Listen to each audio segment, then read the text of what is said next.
The Speedy World, I am Syed Shabahat Ali and you're watching Fault Lines.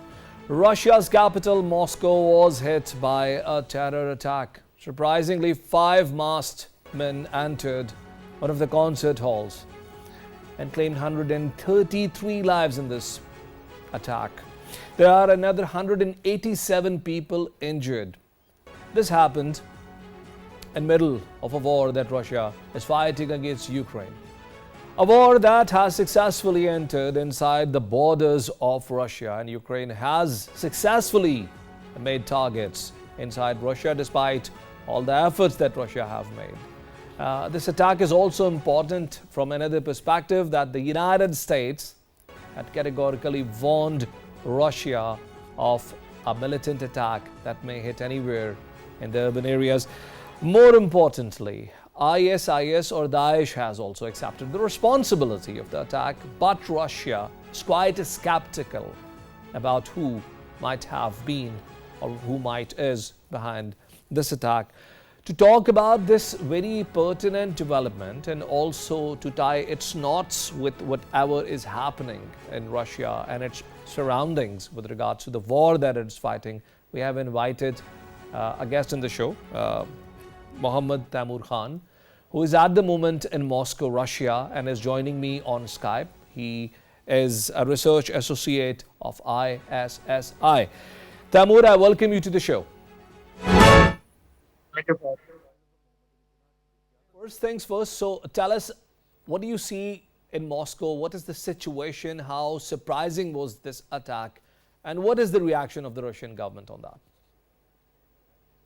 Well, this attack was, of course, a very surprising one, especially at a time when the city was busy and celebrating. In different parts of the city, people were busy hanging around during malls, having concerts, and just going about their lives. And it did come as a very shocking surprise to all the citizens, because I remember I was in the Moscow city center having dinner close to around 8:20 p.m. Moscow Standard Time when this attack took place, and the entire city all of a sudden went into an immediate lockdown, and the security forces and the police, they got mobilized, and there were sirens all around the city, especially the city center where the Kremlin is located nearby, and everybody started to evacuate from the places that they were in and started to return to their homes so that the security situation can unfold and be controlled by the security agencies. And then after that, the entire city almost went into a lockdown. So even now, the situation seems very tense. The environment is very gloomy. Although the situation is under control and things are going about normally and people are going about with their lives, but still there is a lot of tension in the air as far as my observation is concerned. Taimur, importantly, ISISK has also accepted the responsibility of the attacks. But there is a lot of skepticism around it, at least in the international media. How does the Russian government or the Russian media is looking into this attack? Is it such a straightforward affair that ISIS has taken the responsibility and it has been established that it is them who are behind it? Well, you must be aware that even after almost 24 hours have passed, still there is a lot of information that is yet to be revealed to the public, and there is a lot of missing pieces of this puzzle. Like, there is still not confirmed that how many perpetrators actually conducted this attack, what sort of weaponry were they using, or who was financing them. While from the initial reports that have been given by the Russian internal security forces, the FSB, they said that they have captured 11 people involved with the attacks, 4 of them who were the actual perpetrators who actually carried out the killing. And 2 of them, even their names have been revealed. One was Faridun Shamsuddin, while the second one called Rajab Ali Zadeh, and they are saying that they are Tajik citizens with links to ISKP, the Afghan or the Khorasan affiliate of Daesh that is actually operating in Afghanistan and nearby Central Asian region.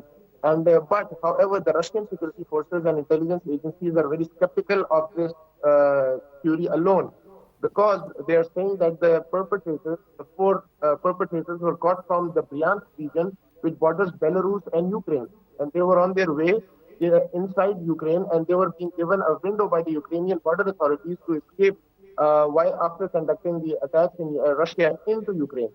So the Russian security forces are also linking that these people might have been supported and financed and trained by the Ukrainians as well in order to conduct this terrorist attack. That is why the Russian intelligence agencies are very skeptical of only ISIS being the sole purpose behind these attacks. And they're also looking at the American claims of providing the Russian authorities with the information in the early March about these terror attacks might be taking place, and also a travel advisory that was issued by the American embassy in Moscow, telling its citizens to avoid crowded places, particularly concerts. But the Russian authorities and even their Ministry of Foreign Affairs spokesperson, Maria Zakharova, also said that this is not true because the information provided or the intelligence provided by the Americans was general in nature. And this also raised questions among the Russians that why did the Americans not provide them with the full information which would have stopped this attack from happening. Taimur, since you have brought Ukraine into the conversation, it is very important for us to discuss here that Ukraine's war with Russia, Russia's invasion on Ukraine has now entered a new phase. We have seen successive attacks made by the Ukrainian forces in the heartland of Russia. And I would also want to talk about this attack that had taken place on one of the Russian refineries, which was set on fire due to the attack made by the Ukrainian side. So can we safely say that the onslaught of war or the horrors of war are now inside the mainland Russia, and Russia is now dealing with this war escalating to a new level? Well, yes, the war has escalated significantly, and because for the very first time, the special representative, special presidential representative, Mr. Dmitry Peskov, today for the first time stated that Russia is in a state of war with Ukraine. So that is the first acknowledgement of the terminology war from Russian side as far as the conflict in Ukraine is concerned. So yes, definitely the escalation has taken place, and it is a significant one, I might add. And also, as far as you mentioned, attacks by the Ukrainian armed forces deep inside the Russian territory are concerned, especially against the oil refineries. That is also a very significant escalation because before that, the Ukrainian armed forces were capable and were also conducting operations and attacks on the border regions of Russia. But now they have started to strike deep within the Russian territory as well. Like as you rightly mentioned that the Ryazan oil refinery was attacked recently, which is actually responsible for producing 6% of Russian crude oil. You see, and since January of 2024, 9 oil refineries have been struck so far, which has actually resulted in reducing the Russian oil refinery capacity by 7%. So, of course, the Ukrainian attacks inside the Russian territory against their oil refineries, their oil fields, as well as their oil depots and airfields, is a genuine and significant escalation in this conflict. Isn't that very interesting? Because Russia is more known for it. Its economic power comes out of its oil and gas production. And also Ukraine that has started facing attacks from the Russian side on its energy sector. We have seen invasion or attack on one of the dams in Ukraine. And we have also seen some powerhouses being attacked inside Ukraine. So have the two countries started twisting each other's arm in the dimension, the direction of energy to create energy crisis or to energy starve the opposition out? Well, you are absolutely right that yes, the energy war has escalated significantly as well. But you have to understand that this, as far as Russia is concerned, attacks against the Ukrainian energy and civilian infrastructure is not a new strategy, and Russia has been, pursuing or subjecting to such a tactic ever since the conflict in the Ukraine conflict commenced back in February 2022. From day one, Russia has been deliberately targeting through missiles and drone strikes Ukrainian energy and civilian infrastructure in order to curtail the Ukrainian capacity to fight back the Russian armed forces. Like back in 2002, if I remember, it was somewhere in September 2002, that Kharkovka hydroelectric power plant was attacked by the Russian armed forces through missiles. And now the recent attack that was conducted against the Nova Kharkovka dam, which is also the largest dam of Ukraine, which has significantly damaged the electricity production capacity of the Dniprovska hydropower station, which is also Ukraine's largest. And it has deprived almost 1 million people from electricity in Ukraine. So yes, as the war is proceeding, the energy escalation or the energy war between Ukraine and Russia is also escalating simultaneously, and both sides are trying their best in order to damage their capacity so that the frustration among the public can increase and they can gain some definite tactical and strategic advantages on the battlefield. And while all of this is happening, Taimur, what is happening on the front of war? Is it still a state of stalemate as we discussed earlier, or is it something going in favor of one of the sides? We haven't covered this issue for quite a long. Yes, you are absolutely right. But I will have to update you in this regard that the situation cannot be called a stalemate anymore, because for the last 1 month or 1.5 months, Russia have made some significant gains on ground, especially in eastern Ukraine, on the lines of Bakhmut and Avdiivka and surrounding regions.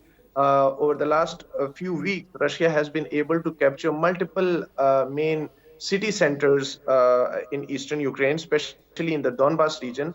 And the Ukrainian forces are on the run and are retreating from their positions.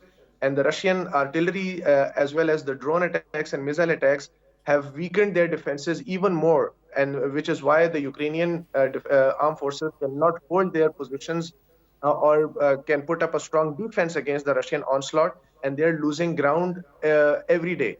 So even after their much, you can say, celebrated or much announced and chanted counteroffensives, which miserably failed, the last two that were actually announced by Ukraine in 2023 and 2022, although the counteroffensive of 2022 was much more successful as compared to that of 2023. But even then, the Ukrainians could not hold on to their successes and their gains, and now slowly and gradually they're losing it again to the advancing Russian forces. So it is no longer a stalemate, and Russia has made some significant gains as far as you can say the territorial gains are concerned. Taimur, we are in last 1 minute of this segment. Quickly tell us about the political and economic situation in Moscow amid the new victory for Milosevic Putin, who has now taken charge for another tenure. Well, as far as the political situation is concerned, after the general elections that took place on March 15 till 17, I think President Putin has consolidated his power once again and has won a fresh term for his presidency, and he'll be the president of Russia and the undisputed leader of the country for the next 6 years, which will further help him in consolidating his political power and control over the country. And I don't see any significant opposition to his regime either. The only opposition that he was facing, any significant one can say, was from Alexei Navalny, who died in mid-February this year. So apart from that, there is no other political party or personality that can actually put a challenge to to President Putin. And as far as the economic situation of Russia is concerned, although this economic sanctions have been unprecedented by the Western world, and it has seriously dented Russia's economic prowess and capability as well. However, due to the reorientation of the Russian economy to the Eastern world, especially with China and India, as well as the Southeast Asian countries, Russia has managed to sustain its economic viability pretty well. And I think its sustainability has been ensured. And with passing time, I think it will get even more stronger, because last year, Russia was the only European country with the highest GDP in the entire European region. So the sanctions did have its effect, so did the war, but Russia managed to sustain pretty well. Thank you very much, Mohammad Taimur, for being guest in our show. Ladies and gentlemen, this was Mohammad Taimur from Moscow, and he was telling us about the developments in Russia. We'll take a short break and we'll join you back with second segment of the program. Stay with us.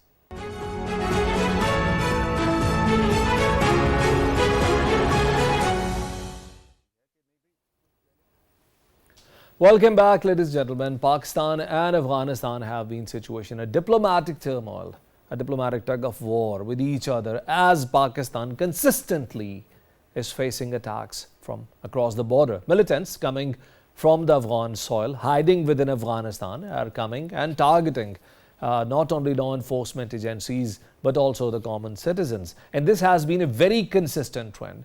Just to let you know about the statistics of 2023, there were 641 militant attacks.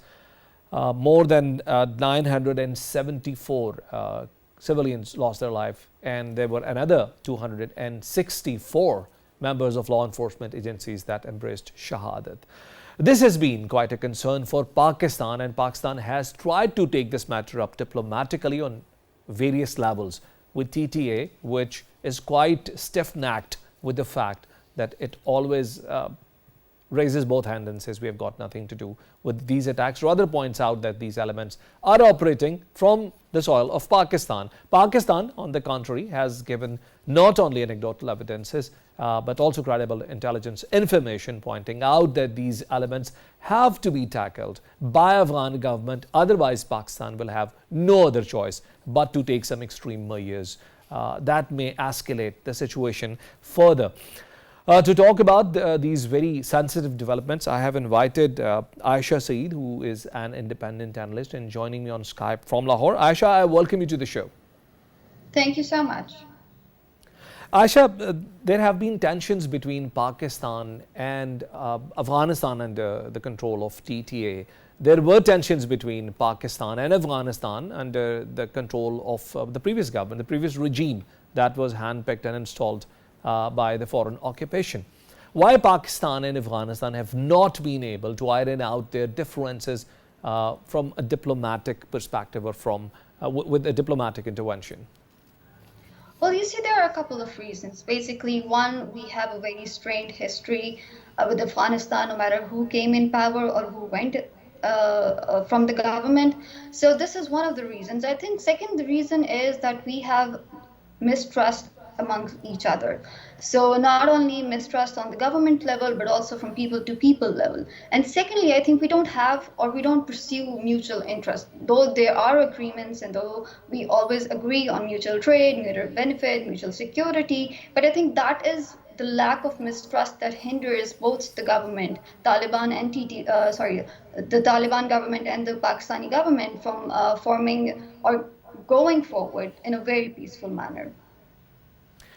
Many of the critics are of the view that TTA-led government is also using this terrorism, these mad, fanatic attacks inside Pakistan's territory as a bargaining chip, as they want to use it as a point of leverage over Pakistan, which has taken certain steps that TTA's government is not very happy with. Do you agree with this statement? Well, I would like to disagree because I don't think there's a bargaining chip at that moment with the Tehreek-e-Taliban Afghanistan. Pakistan has more interest with their government and in Afghanistan and with a peaceful Pakistan, of course. So the pressure tactic at this point is not working. It was very clear when Pakistan retaliated to the attack that happened in KP. So the message at that point was very clear. Either you eliminate those terrorists that are operating on your borders, or we will do it. We will have to do it. So this was a very strong message. We cannot underestimate the kind of message that Pakistan sent. So there is no bargaining chip. What Pakistan has at the moment is an upper hand, I would say. And Aisha, many of the experts are also of the view that TTA is trying to have Pakistan have a softer policy toward Afghanistan. In an ideal world, what TTA would expect Pakistan to do so that they start taking Pakistan more seriously? Because we have seen that ever since TTA has taken charge in Afghanistan, they have had a hostile relationship with us. Well, I think Shabahat, it's very obvious that peaceful relationships between Afghanistan and Pakistan is not only mutually benefit for both countries but also the entire region. Both countries have economic prospects. Both countries are open to having connectivity corridors with the Central Asian countries. So the interest, like I said before, has to be mutual. And that has to start with building trust between the governments. Because if you don't have trust on the government level, on how, despite the differences that we've had in the past, we have to move forward, like I said, in a very peaceful manner. Secondly, I think the people to people connection that fades away every time and now, that needs to be rebuilt, because none of the people in the government in Pakistan or the Afghanistan side have any grievances on this level. They want to move forward, but there are elements and there will remain elements both in Afghanistan and Pakistan that would not allow this to happen. So that has to be countered mutually. Like I said, we have more stakes on security level than we have on other levels, because if we don't have security, we cannot do trade, we cannot move forward. So Pakistan has been helping Afghanistan, let's be honest, since decades. We have had trade with them despite the border skirmishes that have happened. We have hosted a lot of refugees. We still help them in education and health, so the list goes on. Aisha, while I agree with what you just have said, but don't you think that the crackdown on smuggling, particularly the smuggling of foreign currency, has badly dented TTA's led government in Afghanistan, and also Pakistan's resolve, for Pakistan's specific concern on the repatriation of people who have been living here, of Afghan who have been living here illegally without any documents, have been the problems that TTA believe they have with Pakistan. Would you not agree with me on that? Well, but let's be honest, we have to see Afghanistan as an informal economy at this point. And in informal economies, you do have a lot of issues with smuggling, you do have a lot of other issues. Pakistan doesn't have that. Pakistan is a proper economy, right? So Pakistan has to protect its interests because Pakistan does not want to land in any other trouble with FATF or the GSP plus status. So there again, like I said, there has to be mutual agreements on these things. If Pakistan curbs smuggling in Afghanistan, that is good for Afghanistan, because then they can move forward with international agreements, have more open trade with international partners, streamline basically all of their trade and economic activities with the international community as well. You talk frequently about the women issues, the women right issues in Afghanistan, including that what other issues the TTA government is facing at the moment in Afghanistan, because many of the critics are of the view that by harboring extremism or by injecting terrorist elements to its neighborhood, what Afghanistan's government is trying to do is to create a camouflage, or perhaps to deviate the attention of its people from the issues that they have in their house. Well, I think how they treat women has become an international headline, let's be honest. Pakistan is concerned because Pakistan cares about the image, the kind of image Afghanistan projects to the international community. While I say that, I would also say that this is an internal matter of Afghanistan, but Afghanistan needs to let go of its past ways and traditions, including those in the Taliban government, that they have to move forward and project a very modern image to not only Pakistan but also to the rest of the world. Education then plays a very important role. So while they do allow younger girls to go to school, I think from 5th and 6th grade they are allowed, but that has to be extended. And I think what Pakistan can do is help them by building schools just for girls and women alone, and universities as well. Make sure they're segregated. So and then use that as a bargaining chip with the Taliban government, that look, we build schools, you can allow your women to go. And there are countries in the world that allow women only, they have women only malls, they have all these women only parks. So, but that again comes down to how TTA thinks that it has to go down that lane. Secondly, I think one of the reasons that Afghanistan is, in sort of a turmoil and humanitarian crisis again at this point is because they're affected by climate change. Let's not forget the floods and the issues that they faced in the snow. That is one real issue that not only Pakistan has to deal, but also the international community has to play its role in mitigating all of these issues. So while they have issues with terrorism, security, and an informal economy or a troubled economy, this is one very legitimate issue that is facing Afghanistan at the moment. And my last question is that will you agree with me if I say that the interest of the West has also diminished over a period of time from Afghanistan? While there is a lot of rhetoric on having a safer Afghanistan, perhaps the interests of the United States have not only diminished but have to a great extent checked out from Afghanistan as well. Will you agree with me on that? Of course, I mean, let's be honest, since the Taliban takeover, the West had frozen their assets, they did not allow, they were not meeting with the new government. So the West has actually not only, I would not say, they've completely segregated Afghanistan from their foreign policy, but it's gone down their priority list. For the West at the moment, Ukraine is an issue.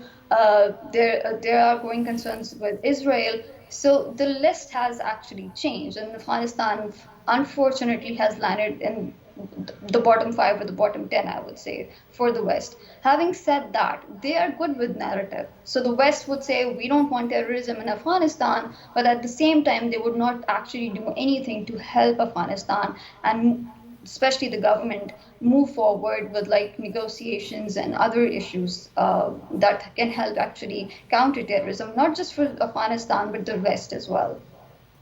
Thank you very much, Aisha, for being a guest in our show. Ladies and gentlemen, this was Aisha Saeed, who was telling us that not only militancy is one of the major issues, but also Afghanistan is plagued with poverty, with violence, with lack of government, with absence of an economic infrastructure, and is also one of the worst recipients of the changes of climate, which is hitting the country by famine as well as by droughts. We'll join you back with the last segment of the program. Stay with us.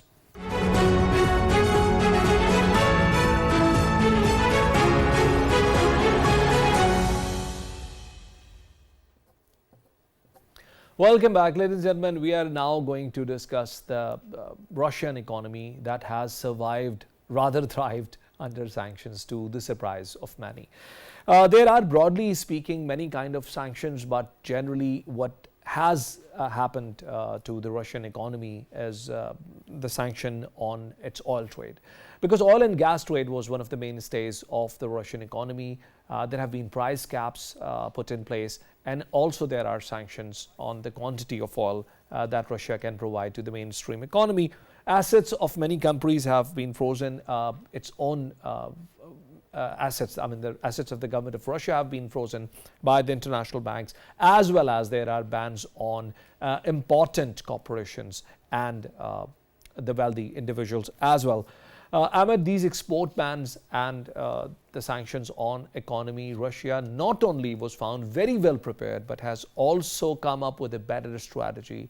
All the multinational companies that have checked out or left Russia have left space for the local enterprises that have successfully thrived on the business. And this will be the first example of the modern economic history where a country could not be dented enough by the entire international financial infrastructure. To talk about this very pertinent development, I have invited Sultan Ali Haider, who is an expert of political economy and frequently appears in our show. Sultan, I welcome you to the show. It's a pleasure always. Thank you, Shabahat. Tell us about, before I ask you any question, tell us about the overall sanctions that Russia is facing at the moment, amid which they are progressing as well. So, in terms of the overall sanctions regime, I think two aspects are very clear. One is that their foreign exchange reserves were around $600 billion, and half of them certainly got frozen, right? So, certainly effective foreign exchange reserves dropped. Then on top of that, how Russia earns its foreign exchange reserves. So, that is through oil and gas trade. So, on that sanctions were imposed. Initially on gas exports to Europe, sanctions were not imposed, but we know what happened to Nord Stream 1 and 2, and gradually those payments also stopped. So, predominantly Russia is not being able to trade internationally through using USD, because USD get routed through New York, and also in terms of selling its oil, because if you recall, we have discussed it a number of times. Since Nixon 1971 agreement. So all the oil trade, majority of the oil trade in the world was happening through USD. So that was initially on paper a very, very effective tool where you could suffocate Russia so much that it would come to its knees. It wouldn't be able to finance not just the war, but also in terms of running its own economy. And with dwindling FX reserves, Russia would come to the bargaining table and would rather retreat and would give concessions. But what we have seen is that Russia was, as you have said, they were very well prepared, and they have been able to manage out of that. Importantly, we have also witnessed that Ukraine, as I was also asking the first guest in my show, Ukraine has started targeting Russian oil refineries now, which to me as a student of international politics tells that the sanctions have not done the damage, so let's hit the infrastructure. How do you see this development? I see this exactly as you are saying. The reason being that if you will look at Russia's FX reserves, they were at $600 billion before the February 2022 start of the conflict. They dipped, and now again if you look at Russia's FX reserves at the moment, they are again hovering around at $600 billion. So in terms of sanctions being effective, we do not see the effect. So Russia has been able to channelize now all the trade between Russia and China. It's not through USD, it's they are trading directly. Taimur, the previous guest, he was also saying, so it's they are trading with India and Southeast Asia, so they have diversified their resources. So as far as Ukraine is concerned, what they were finding was that yes, they had inflicted lots of losses on Russia militarily in terms of, you can say, military hardware and in terms of personnel, but they were not having impact, right? So it is very similar. Perhaps they needed to do something. So they had two choices. So they were taking the war into Russia. They had not done that before. So once they started to take the war into Russia, again they could have targeted military installations. They chose to target these oil and gas infrastructure because Russia makes money through these. So I feel that it's not a singular escalation, it's a double escalation. So, and it can really provoke the Russians and take the conflict to the next level, because this is where it would really hurt Russia if they do it well. They have not been able to, but if they do it well, then it can really take things to the next level. Now let's talk about the diversion of the supply of gas and petroleum. We had seen in the past that most of the Russian oil and Russian gas was sold to the West. And when I say West, this is Europe and beyond. And all of a sudden, we have found China and India to be the major buyers, not only being able to do that infrastructure-wise, but to also to add into a surprise, they have been able to stay out of the damages of the sanctions. So there are hardly any sanctions on India to buy this oil in bulk quantity. And now we are seeing Arabian Gulf countries also coming into Gulf countries coming into the play. How does that happen? I think this was something again not expected, right? Perhaps about China, one could have suspected that, but one could not have been certain at the onset of the conflict, right? But China did decide to stand its ground, and I think China is so much integrated into the world economy, is so powerful that I think it would have been double escalation, and so the US and the Western countries decided not to sanction China directly. When it comes to India, I think it's so interesting because the whole US strategy in terms of containing China and Russia, the whole global military strategy was based on the new strategy based on two alliances, Quad 1 and Quad 2. If we see, India is part of both quads. So India and US, there are two countries which are common in both the quads, right? So it is that pivotal position that India is holding, and India stood its ground and it was able to withstand that pressure and rather said, yes, it benefits us economically, we will do that. And if you want to sanction Russia, do it, put pressure, do it otherwise, but it's giving relief to us. So I think there are series of reasons how India has managed its not only alliances but also how it lobby within the US, because it's allied to Israel, and then so it's allied with the Israel lobby. So it's, you can say it's part of the core group So India has been able to do that. What I find very interesting is Saudi Arabia being able to do that, because Saudi Arabia has also benefited from. And how about this snowfall effect of de-dollarization? Because it initially started from China, then Russia got entangled into it due to the sanctions. Now we see the BRICS countries talking about it, though it is a rhetoric as yet, but this is a big alliance of countries talking about de-dollarization. Isn't it something that should worry the United States, which is the largest beneficiary of international economic infrastructure? I think it's not just a matter of whether it should worry the US or not. US has started to worry about it. If you look at what US politicians are talking about in this presidential cycle, so you across the aisle, you do hear these voices which are talking about the great threat where dollar used to be the dominant currency, and there's a risk that very soon there's a risk that dollar may not be the reserve currency of the world. And since the US economy runs on this premise, so if that goes away, that poses a great disruption, and also for the US that is a huge threat.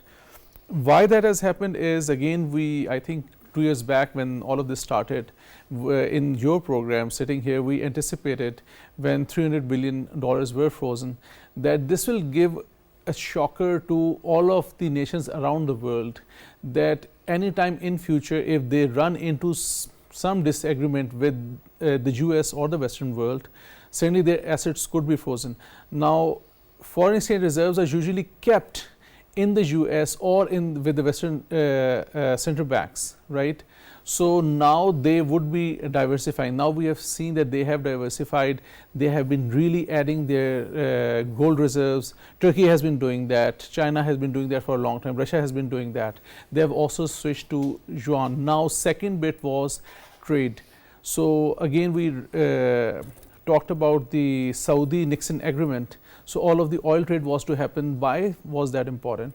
Because that would create demand for US dollars. So for example, Pakistan has to buy oil from Saudi. First it has to gather dollars, then pay Saudi in US dollar. So globally, even if US prints a lot of US dollar currency, globally there's a lot of demand for that. Now when countries have started to switch from doing trade in USD and other currencies, that is creating a lot of.